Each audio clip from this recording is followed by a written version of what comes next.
You're going to love this. Trust me. Alright guys, I've been working on this for a while, but finally, I have got a finished product here for my ultimate USB of 2023. This is it. Don't get scared now. This baby's got 12 categories and over 45 bootable images.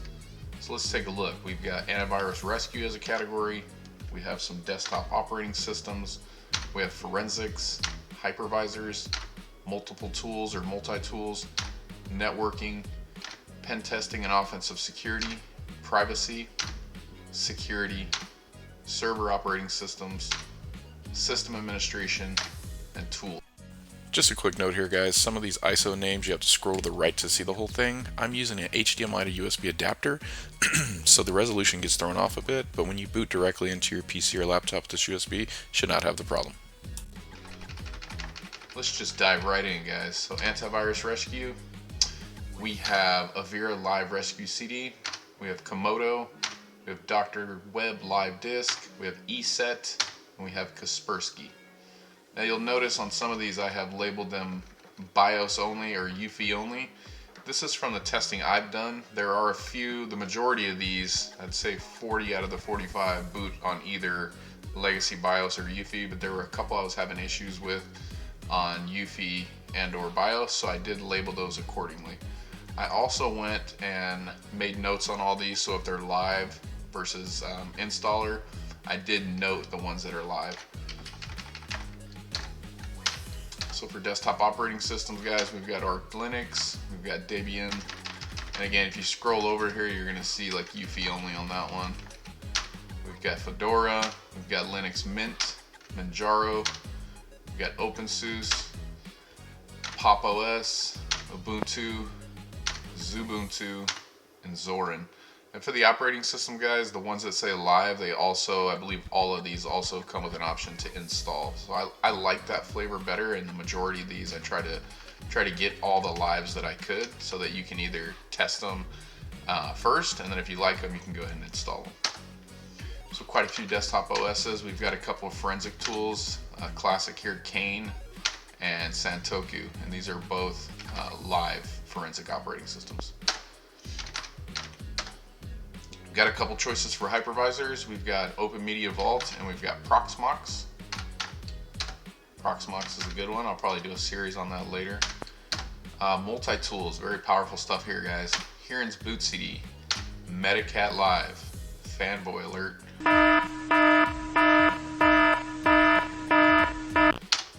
System Rescue Live, Ultimate Boot CD, not to be confused with my Ultimate USB. And WinPE. Alright, moving on to networking guys. We've got IPFire, OpenSense, and PFSense. A side note here, a lot of these I couldn't find icons, so I actually had to download and then put it into Photoshop, crop it, create transparency, and then upload those into the Ventoy folder. So I also leveled up my Ventoy knowledge while putting this together, so good for me I guess. Alright, moving on guys, pen testing and offensive security. We've got Black Arc Linux. This is the Slim Edition, but most people prefer the Slim Edition. That's what she said. Full-blown one has a lot of issues unless you're like a super pro at it, so the Slim is usually best for most people, and it's still jam-packed with a ton of stuff at 5.4 gigs. We've got Kali.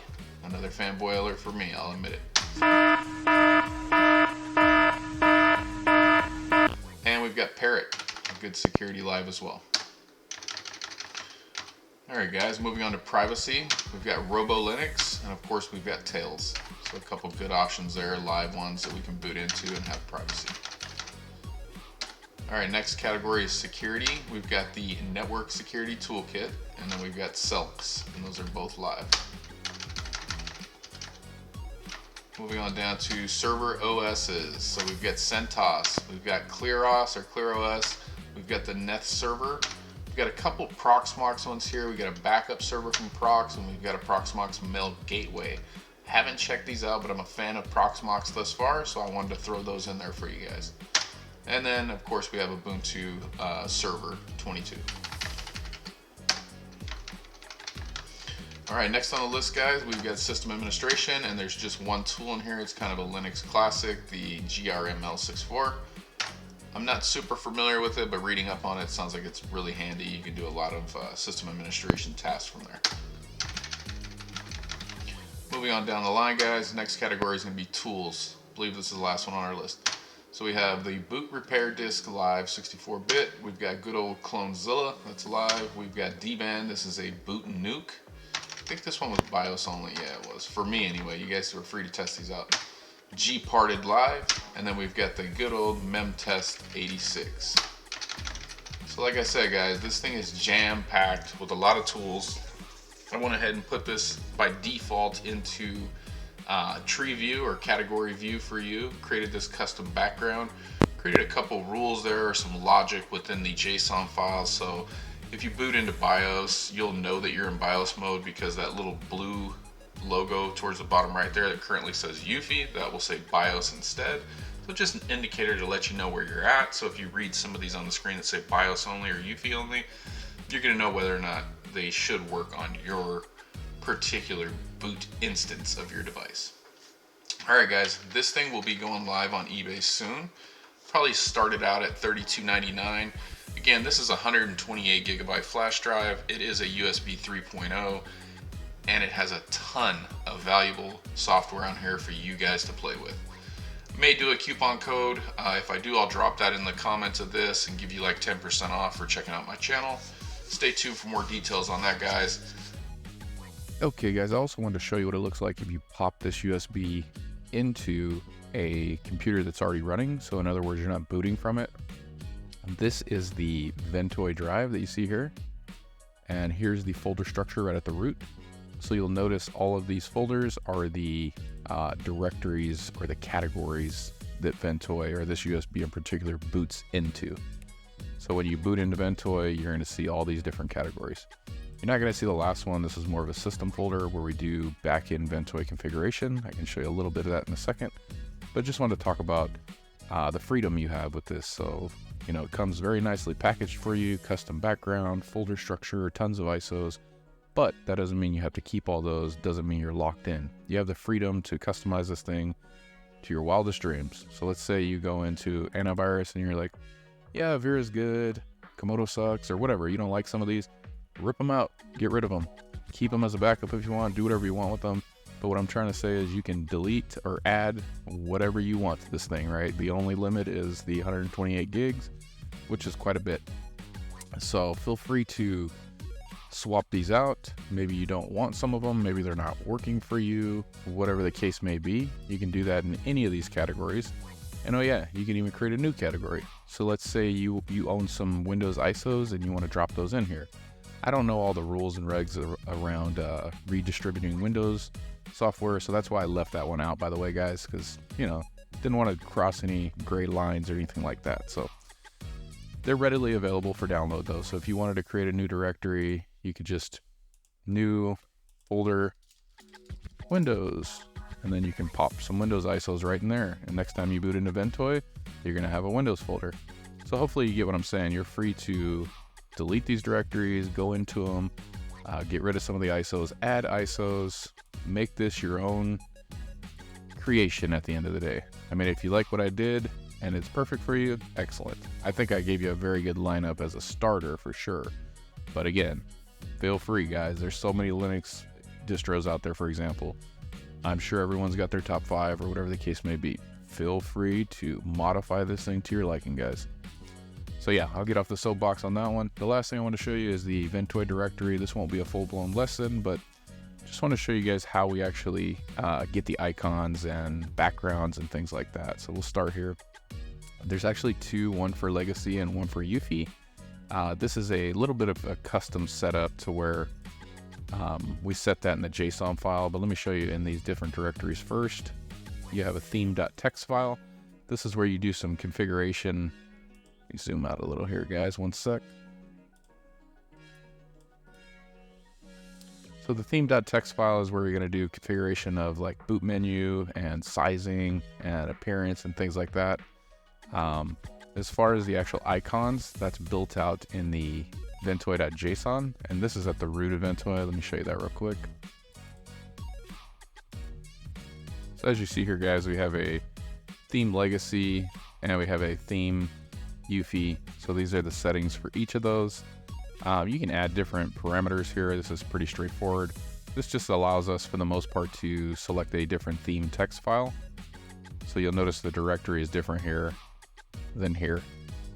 So you can really customize things in that manner.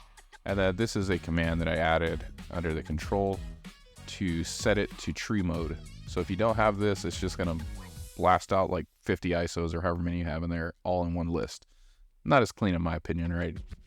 I chose to do this by directory or category. They call it tree view. So to do that by default, so you don't have to switch it once you boot in there, you have to add this command here. Another tip for you guys, I'll probably add a link in the description.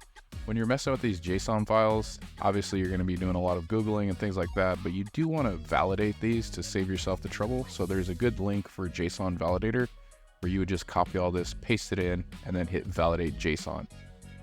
Save you some time, because sometimes you'll go back and forth. Maybe you missed a comma, maybe you missed a bracket. I mean, I did it a few times with modifying this, so very easy to do. So that's a valuable tip for you guys.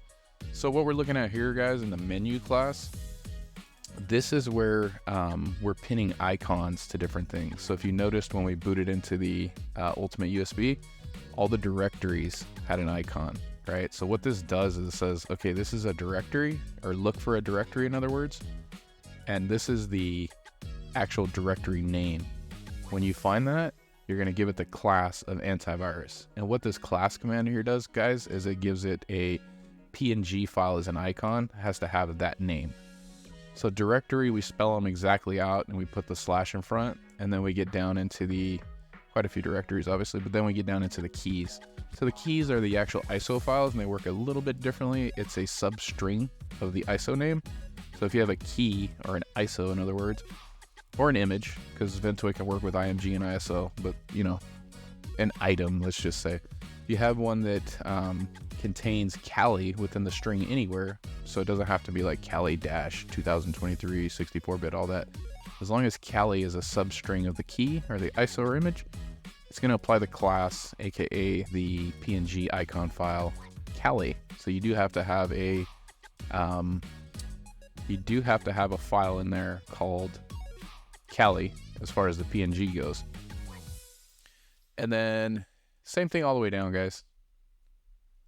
There's a lot of keys in here. This did take me a while. Like I was saying, I had to download some of these because there wasn't transparent PNG icons available. Some of them had them, the more popular ones, some of them did not. So I had to download different images, get those into Photoshop, make it into like a circle, for example, cut out the background, make it transparent. It took a little time, but you know, I had fun with it. So yeah, this is just a brief overview of JSON settings. If you do end up swapping out directories, or you end up swapping out ISOs or images, and you're like, hey, how come I don't have an icon for my Windows stuff?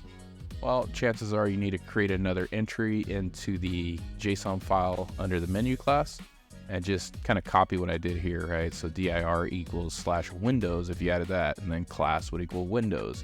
And I think they have a built-in Windows PNG in the icons folder, which we can take a look at.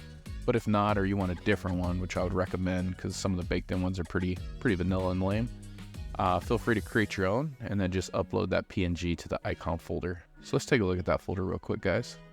All right, guys, back in Explorer here, your icons and your backgrounds are going to be within the folders where your theme is. So again, the JSON had a class for legacy and it had one for UFI that pointed it to the theme.txt file in these subdirectories. So if you're using UFI, your icons are all located in this icons folder. And as you can see, I put a whole bunch of them in here, all these PNGs, right? So if you added a Windows one, like I said, yeah, there's already one built in. You could crack those open, see what they look like. If you're happy with them, cool. If not, replace them with something that you make or download, right? So pretty cool. You have a lot of freedom, a lot of flexibility here to get creative. Same thing with the background, guys. So by default, theme.txt is going to call background.png in this directory. So you can literally put any picture in here. As you saw, I made a custom one. You could put a picture of, you know, whatever you want. Power Rangers, SpongeBob, yourself, your family, whatever you want. Total freedom on that one. So it can literally be anything that you can make into a PNG file. Just name it background.txt. And you can change it in theme.txt to, I'm sorry, background.png. But you can change that in theme.txt to boot to a different file name. So same thing there, a lot of freedom. And you can have backups, and you can even get more creative, but that'll be a different video where you can have multiple different themes, and then you have the option to switch between those, but that's getting a little advanced in my opinion. So yeah, guys, that's really all I wanted to show you is how this can be as much of your own creation as you want, or just leave it how you get it, whatever you guys want to do, right? So I hope you guys have found some value in this, and I hope some of you guys pick up this USB. Hey, and if you don't want to spend the money, it's no problem at all, guys. Seriously, feel free to follow along with my series and create your own USB. And if you do, I would love it if you share it with me and show me what you came up with. Maybe we can teach each other, you know, some things along the way. So that's really all I had for you guys today. I hope you enjoyed the video. I hope you guys all have a great day. Until the next one, take care, guys.